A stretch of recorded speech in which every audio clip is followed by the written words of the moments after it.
人和国，镇压人民政府，今天胜利了。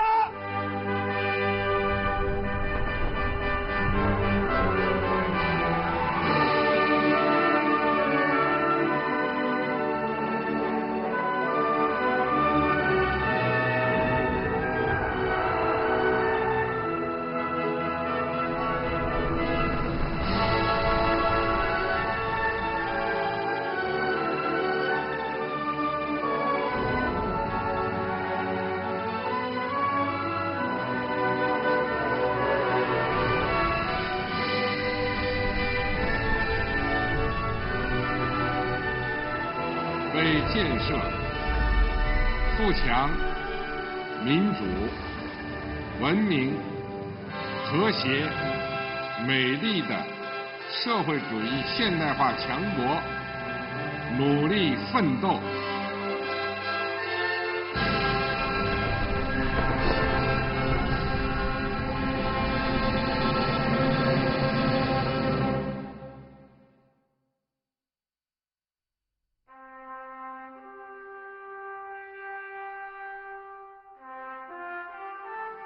Du 6 au 9 juin 1950, le 3e plénum du 7e comité central du Parti communiste chinois s'est tenu à Beijing.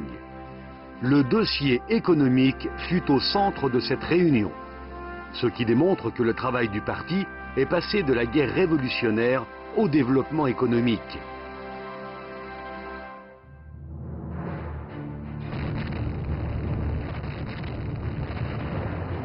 Cette année-là, un grand nombre de militaires délaissaient leurs uniformes et se lançaient dans le développement économique. Ainsi, on retrouva les anciens militaires dans la construction des lignes ferroviaires Tianshui-Lanzhou, Tianshui-Chengdu, Chengdu-Chongqing, Yunnan-Guizhou, Guizhou-Guangxi et Hunan-Guangxi.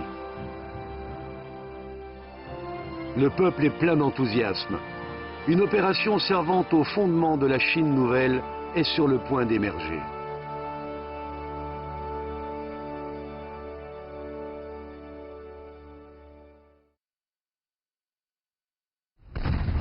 Au moment où la population chinoise met en œuvre les plans du 3e plénum du 7e comité central du PCC à tous les niveaux, le 25 juin 1950, la guerre de Corée éclate. Les États-Unis envoient immédiatement les troupes militaires et déclenchent une guerre contre la République populaire démocratique de Corée. Les États-Unis ont ensuite manipulé le Conseil de sécurité de l'ONU afin qu'il adopte la résolution autorisant la composition d'une soi-disant force de l'ONU afin d'étendre la guerre d'agression contre la RPDC.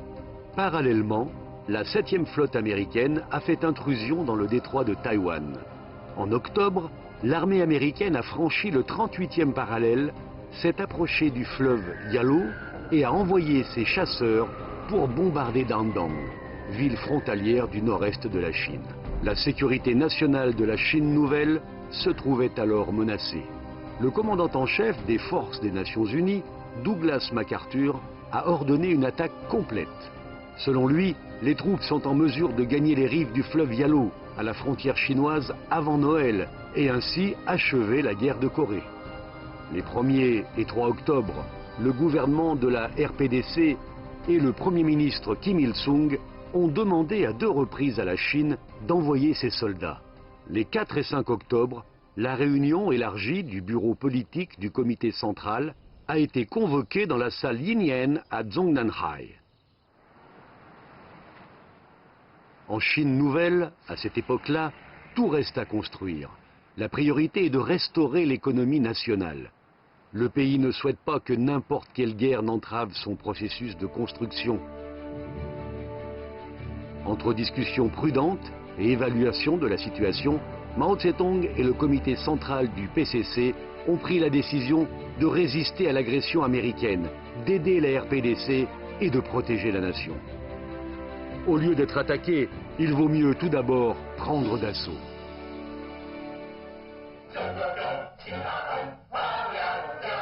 Mao Tse-tung a donné le 8 octobre l'ordre d'organiser l'armée des volontaires du peuple chinois.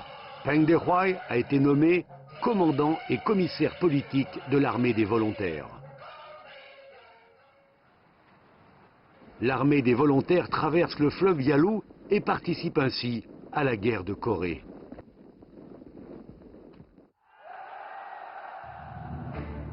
Mao Tse-tung connaît bien cette formation dirigée par le PCC, qui se lançait au combat depuis 23 ans et qui conservait toujours sa puissance. Il est convaincu que cette armée va toujours de l'avant et qu'elle écrasera ses ennemis et sera toujours invincible.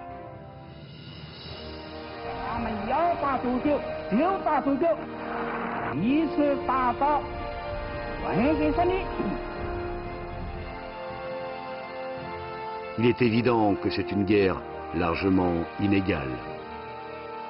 L'armée américaine possède la maîtrise du ciel et de la mer sur le champ de bataille. Toutes ses forces terrestres sont motorisées. Quant à l'armée des volontaires, avec un armement très en retard, elle ne peut compter que sur ses fantassins et une artillerie mineure. Dans ces conditions extrêmement inégalitaires et pénibles, l'armée des volontaires du peuple chinois va avancer côte à côte avec l'armée populaire de Corée. Elles font preuve de puissance et d'un moral d'acier et parviennent à bouleverser le monde. Du 25 octobre 1950 au 10 juin 1951, les armées chinoises et coréennes, en étroite collaboration, se lancent dans 5 batailles à Onjong, Unsan, au fleuve Chongchon et au réservoir de Chosin. Les troupes d'agression sont obligées de reculer des rives des fleuves Yanlu et Tumen au 38e parallèle. Le nord de la RPDC est ainsi récupéré.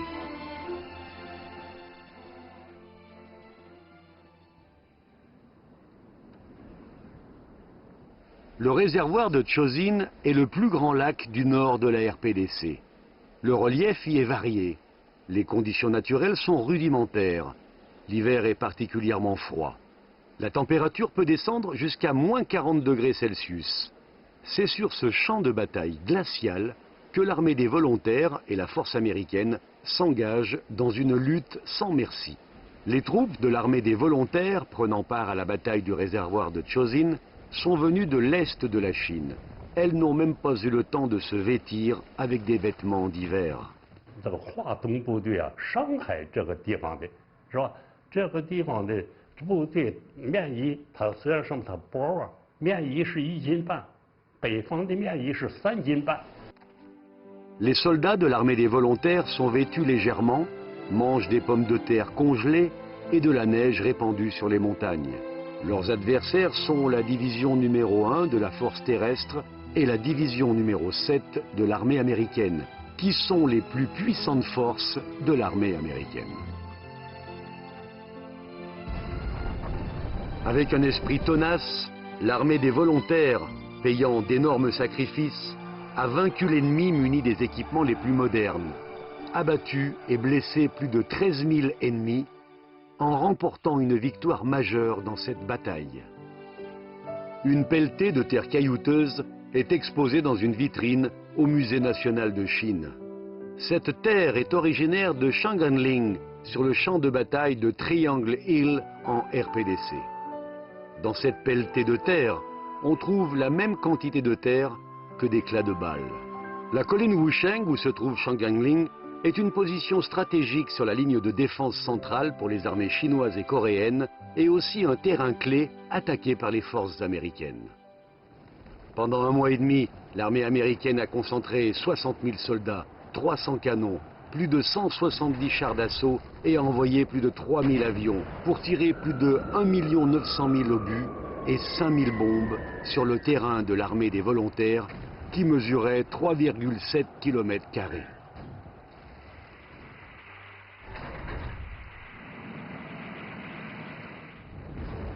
飞机、大炮向那个阵地轰，因此这个阵地啊，无深山阵地，一个山头不但没有了这个树木，而且把这个山头的岩石都炸低了2米。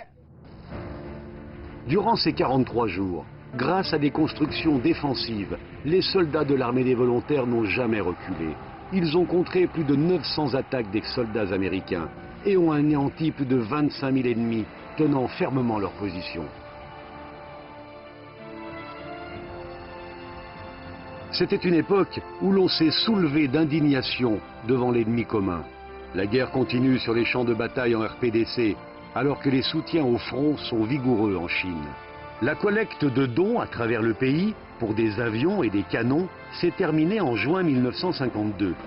On compta au total plus de 556 millions de yuan de dons. Avec cette somme, on a pu acheter 3710 avions de combat.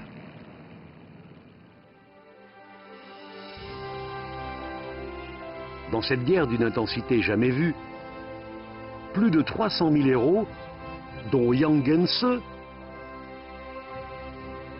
Huang Jiguang et Qiu Shaoyun, et près de 6 000 unités de mérite figuraient au sein de l'armée des volontaires du peuple chinois. Ils sont dignes d'être les héros de la nation chinoise, les défenseurs invincibles de la sécurité nationale et de la paix mondiale. Ils méritent ce titre glorieux, les plus adorables héros.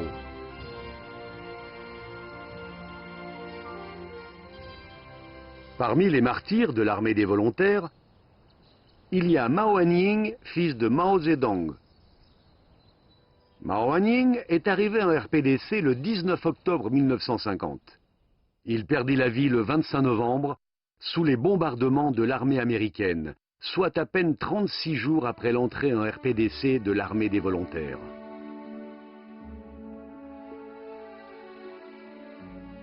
En avril 1953, Mao Zedong a invité spécialement Deng Fanze, maire de Huang Jiguang, à visiter la résidence à Zhongnanhai.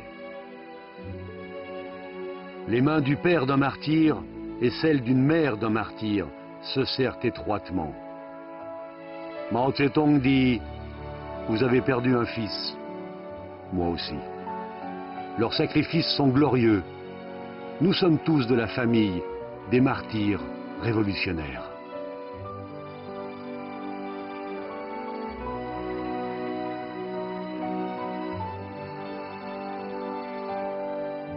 En 1990, quand des employés mirent de l'ordre dans les objets de Mao Zedong de son vivant, ils découvrirent avec surprise une valise conservée par Mao Zedong, au fond de laquelle on retrouva 2 chemises,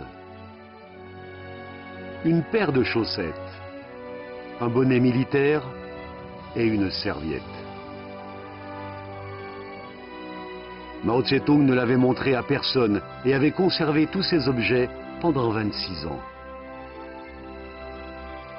Ce sont les derniers souvenirs de son fils, Mao Anying, de son vivant.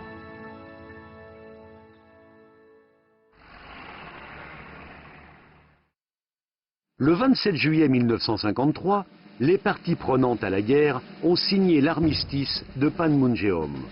Et c'est ainsi que s'est clôturée la guerre de résistance à l'agression américaine et d'aide à la Corée. Mark Wayne Clark, commandant en chef des forces de l'ONU à l'époque, écrivit dans ses mémoires avec une certaine frustration « J'ai remporté un honneur qui n'est pas assez enviable. Je suis le premier commandant américain d'armée de terre qui n'a pas pu signer un accord de cessez-le-feu avec une victoire. » Pang De-hue, commandant en chef de l'armée des volontaires, déclara « C'est une époque à jamais révolue, quand les agresseurs occidentaux occupaient un pays en dressant quelques canons sur la côte de l'Orient. »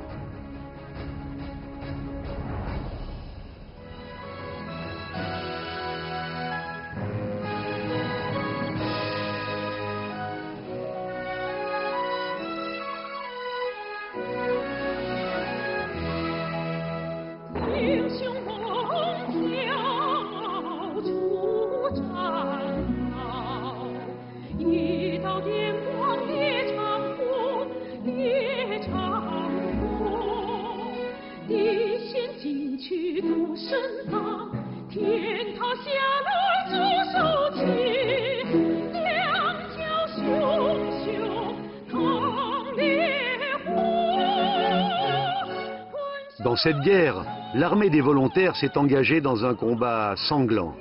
Elle ne craignait pas la violence, ni le sacrifice. Elle osa combattre et remporter la victoire. Elle a brisé le mythe de l'invincibilité de l'armée américaine. Elle a défendu la sécurité de la Chine nouvelle et sauvegardé la paix mondiale. Elle a créé un environnement pacifique pour l'édification économique de la Chine nouvelle. Cette guerre a profondément influencé et changé le paysage politique de l'Asie et du monde après la Seconde Guerre mondiale. Et elle a laissé une trace majeure dans l'histoire de la Chine nouvelle.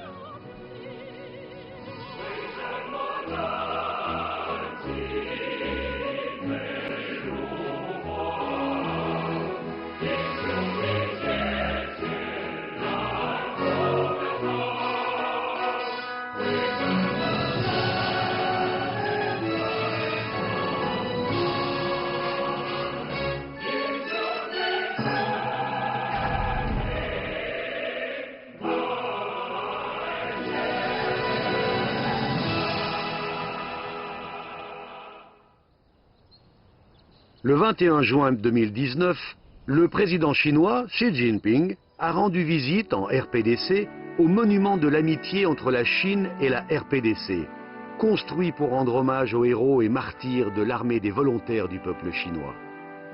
Xi Jinping avance lentement et monte les escaliers. Puis il arrange les cordons de la corbeille de fleurs. Sur les cordons rouges est écrit « Gloire éternelle aux martyrs de l'armée des volontaires du peuple chinois ».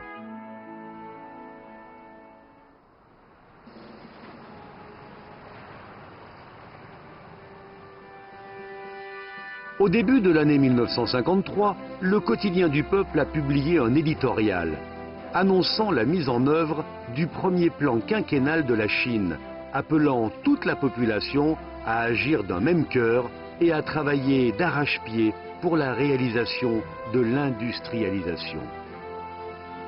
Le 15 juin 1953, Mao Tse-tung a prononcé un discours lors de la réunion du bureau politique du comité central du PCC, au cours de laquelle il a proposé officiellement la ligne générale dans la période de transition. De la fondation de la République populaire de Chine à la réalisation générale de la transformation socialiste, il s'agit d'une période de transition. La ligne générale et la tâche générale du parti lors de la période de transition, c'est d'accomplir l'industrialisation nationale et la transformation socialiste de l'agriculture, de l'artisanat, de l'industrie et du commerce capitaliste en 10 ou 15 ans, voire durant une période plus longue. Au moment où tout le peuple chinois se lance dans l'édification de l'industrialisation socialiste, les trois grandes transformations ont été progressivement mises en œuvre. La réalisation de l'industrialisation est un objectif à long terme pour l'édification de la Chine nouvelle et engage l'avenir de la nation chinoise. Le 26 décembre 1953, trois grands projets du groupe Hansteel, dont la laminerie, l'usine de tubes d'acier sans soudure et le haut fourneau numéro 7, ont été mis en service, ce qui marquait le début de l'édification économique de grande envergure en Chine, avec pour essence l'industrie lourde. Dans le district de Zunhua du Hebei, il y a un petit village qui s'appelle Sipu. Avant la fondation de la Chine nouvelle, la vie des paysans y était extrêmement pénible. Une vingtaine de foyers y gagnaient leur vie en mendiant. En 1952, le villageois de Sipu, Wang Guofan, répondant à l'appel de la coopération agricole, a regroupé 23 foyers de paysans les plus pauvres du village pour créer une coopérative préliminaire. Un quart de droit d'utilisation du sol âne de la coopérative appartient à des paysans qui n'adhèrent pas à la coopérative. Du coup, on l'appelle la coopérative des pauvres à 3 jambes d'âne. Tous les membres de la coopérative travaillaient de concert en comptant sur leurs propres forces. Ils ont pris d'énormes matières premières de la montagne et ont réussi à sortir de la pauvreté en 3 ans. Dans le livre intitulé « La vague du socialisme à la campagne chinoise », rédigé par lui-même, Mao Zedong a fait un commentaire. Les 600 millions de pauvres pourraient-ils transformer par leurs efforts leur pays en une nation riche et puissante en quelques dizaines d'années? Lors de la publication de cet ouvrage en janvier 1956, le nombre des foyers paysans adhérant à la coopérative représentait 80% du chiffre total des foyers paysans à travers tout le pays. À la fin 1956, ce chiffre dépassa 96%. Et la coopération agricole entama alors sa généralisation en Chine. Plutôt que la transformation socialiste de l'agriculture, l'État adopta la politique de rachat par voie pacifique dans la transformation de l'industrie et du commerce capitaliste. Pour promouvoir le développement sain de la transformation socialiste de l'industrie et du commerce capitaliste et assurer la stabilité au milieu industriel et commercial fin octobre 1955, Mao Zedong lui-même a invité à 2 reprises des personnalités des milieux industriels et commerciaux à participer à des discussions en procédant à des échanges de vues avec eux. Il dit « Notre but est de promouvoir un grand développement de notre pays par rapport à la réalité d'aujourd'hui, pour que la Chine puisse devenir plus prospère et plus forte. Et cette richesse signifie la richesse commune, cette puissance évoque la puissance en commun. » Dès lors, la transformation de l'industrie et du commerce capitaliste est entrée dans une période d'apogée. Le grand magasin Yong'an, sur l'avenue Nanjing, à Shanghai, était le plus grand magasin de l'époque. Le 14 janvier 1956, la compagnie Yong'an a annoncé officiellement l'accomplissement de sa transformation d'une société privée en une société mixte. Lors des célébrations, le directeur de la société, Kuo Lingshuang, a interprété une pièce de l'opéra de Canton. Il a dit « Je ne chante pas bien sur le plan artistique, mais je présente au parti mes sentiments qui témoignent de mon cœur sincère en faveur de la voie socialiste. » À la fin de 1956, s'est annoncé l'achèvement de la transformation des sociétés privées en sociétés mixtes à travers tout le pays. En parallèle, la transformation socialiste de l'artisanat était en cours, ce qui visait à guider les artisans pour avancer sur la voie de la collectivisation socialiste. Parmi eux, on retrouve un grand nombre de marques traditionnelles. Mao Zedong a affirmé qu'il ne fallait pas perdre les bonnes choses de l'artisanat et qu'il ne fallait jamais que les ciseaux de Wang Mazi et de Zhang Xiaoxian ne disparaissent.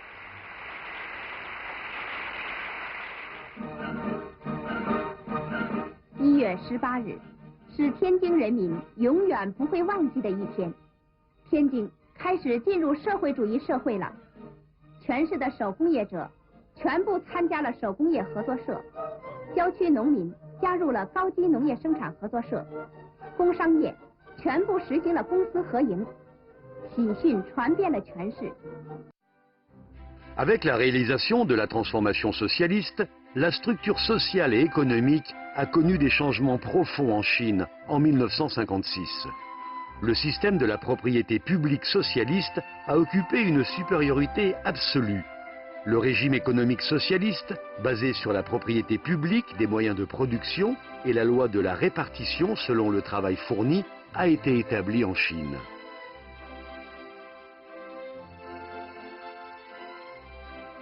En même temps que l'établissement du système économique socialiste, le système politique socialiste fut élaboré.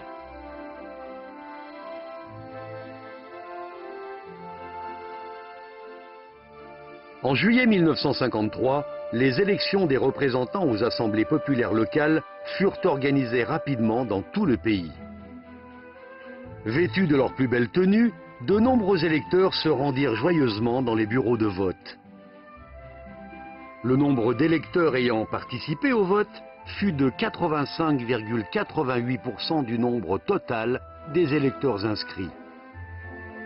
Près de 300 millions de personnes ont participé aux élections, ce qui constitue une pratique démocratique jamais vue auparavant, non seulement en Chine, mais aussi dans le monde. Les élections de base ont commencé en décembre à Beijing. Un bureau de vote a été installé à Zhongdanhai. 毛泽东主席来参加投票。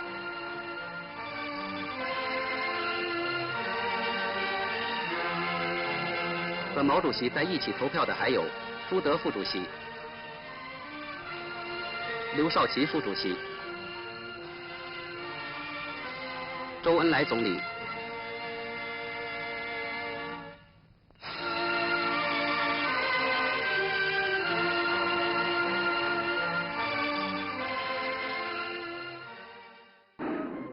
Près de 5,67 millions de représentants aux assemblées populaires locales ont été élus à travers le pays.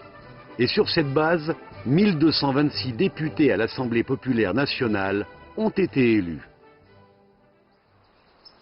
Le lac de l'Ouest à Hangzhou est un site pittoresque et très fréquenté par les touristes. Au bord du lac de l'Ouest, le bâtiment situé au numéro 84 sur la rue Beishan à Hangzhou est un site emblématique pour le développement institutionnel de la Chine nouvelle. Entre décembre 1953 et mars 1954, une équipe dirigée par Mao Tse-tung a élaboré pendant 77 jours et nuits l'ébauche du projet de constitution de la République populaire de Chine appelé le document du lac de l'Ouest. Après 81 jours de larges discussions et des révisions à maintes reprises, le projet de la Constitution de la République populaire de Chine a été rendu public et soumis solennellement aux discussions du peuple chinois pour recueillir son opinion. 山西省平顺县举行的第一届第一次人民代表大会会议，会议上的首要议程就是讨论宪法草案。人民代表李顺达、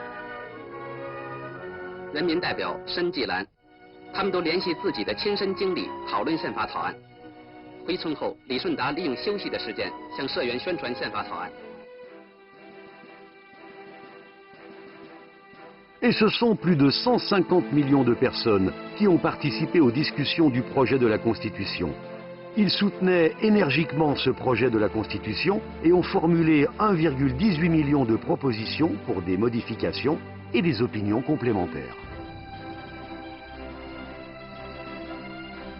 Le 15 septembre 1954, la première session de la première Assemblée populaire nationale, très attendue par le public, s'est ouverte dans la salle Huizhantang à Beijing. Dans son allocution inaugurale, Mao Zedong déclara fermement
La Constitution de 1954 a fixé la nature fondamentale et le régime politique fondamental de l'État.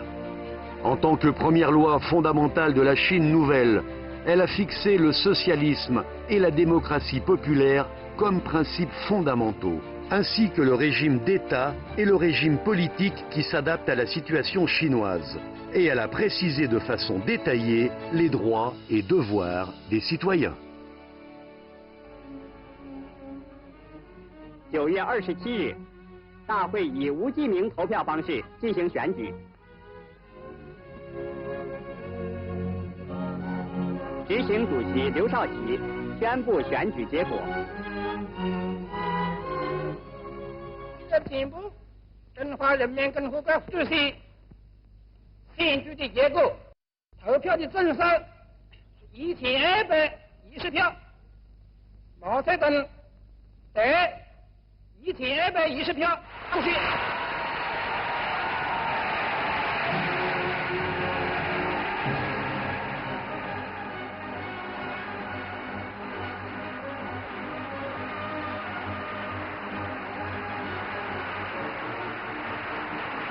Lors de l'Assemblée, Mao Zedong est élu comme président de la République populaire de Chine. Zhu De est élu vice-président. Liu Shaoqi élu au poste du président du comité permanent de l'Assemblée populaire nationale. D'après la désignation de Mao Zedong, Zhou Enlai est nommé Premier ministre du Conseil des affaires d'État. La tenue de la première Assemblée populaire nationale de Chine et l'adoption de la Constitution de la République populaire de Chine marquent la mise en place du système de l'Assemblée populaire nationale. En même temps, le système de coopération multipartite et de consultation politique sous la direction du PCC continue d'évoluer. Le système d'autonomie des régions peuplées de minorités ethniques se perfectionne progressivement. Avec la mise en œuvre du système d'autonomie régionale ethnique, l'égalité, l'entraide, la solidarité et la coopération entre ethnies ont été renforcées. Le système de l'unité dans la diversité de la nation chinoise est consolidé davantage. En décembre 1954, la première session du deuxième comité national de la conférence consultative politique du peuple chinois, CCPPC, a été convoquée, durant laquelle ont été discutés et adoptés les nouveaux statuts de la conférence consultative politique du peuple chinois. Selon les statuts, la CCPPC, en tant qu'organe du Front uni démocratique populaire, nécessite d'exister. Sa tâche fondamentale est de renforcer la solidarité au sein du peuple chinois et de promouvoir la cause du socialisme sous la direction du PCC. L'établissement de ces systèmes et la promulgation de la Constitution ont jeté des bases politiques solides au développement et à la prospérité de la Chine.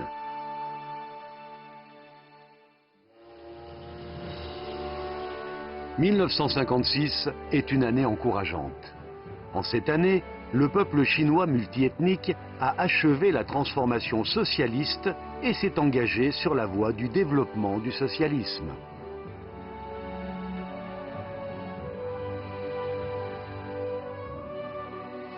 Il a beaucoup plu lors de la fête nationale de cette année. Sur la tribune de la porte Tiananmen, Mao Zedong salue de la main les militaires et les civils tout en souriant.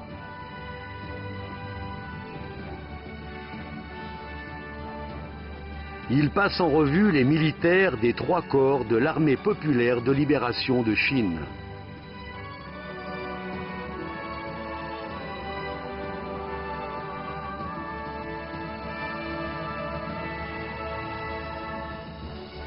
La foule en liesse défile sous une grande pluie. L'esprit de la nation chinoise, relâché depuis des centaines d'années, s'est redressé. Les énergies rassemblées sont tellement puissantes. La jeune République populaire peut avancer à grands pas sous les épreuves.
降生在你的怀里，我的血。